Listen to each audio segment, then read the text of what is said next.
We are experiencing the largest public service union strike in over 40 years, even though this government has spent 50% more, $21 billion more on bureaucracy.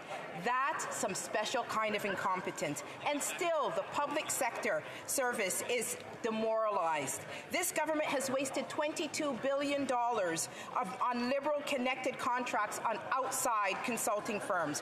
When will this Prime Minister get to work and fix the mess that he created? Hear, hear.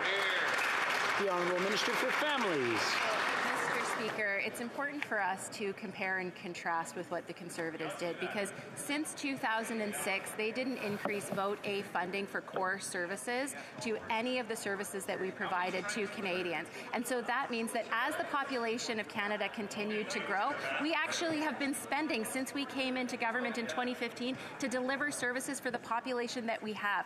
Unlike the Conservatives, Mr. Speaker, we know that we need to deliver good services for Canadians. We've made those investments, and we're seeing those investments delivered to Canadians. They can talk about cuts, they can talk about austerity, but we're going to continue to invest in government and, most importantly, in Canadians. The Honourable Member for Haldimand, Norfolk. Mr. Speaker, Canadians need a leadership and accountability from this Prime Minister. Canadians are paying for the lack of leadership of this Prime Minister. Maybe he doesn't care about passport lines because he's never had to wait in one. Right. Maybe he doesn't care about broken airports because he flies on a private jet. Right. Maybe he doesn't care about small businesses because he's never had to balance a budget. Right. When will this Prime Minister get down out of his ivory tower and start serving Canadians? Hear, hear.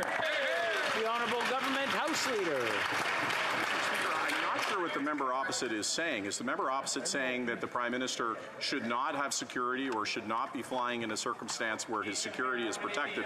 Of course, they're playing games, as they usually do. They try to mischaracterize things that have to happen, to try to twist them for a partisan advantage. But what has happened, Mr. Speaker, is that Canada now is leading the world in terms of economic growth, in terms of job production, and at a time when the world is going through the most difficult time humanity has faced in the Second World War, the only thing the Conservatives have to offer is fear and despair.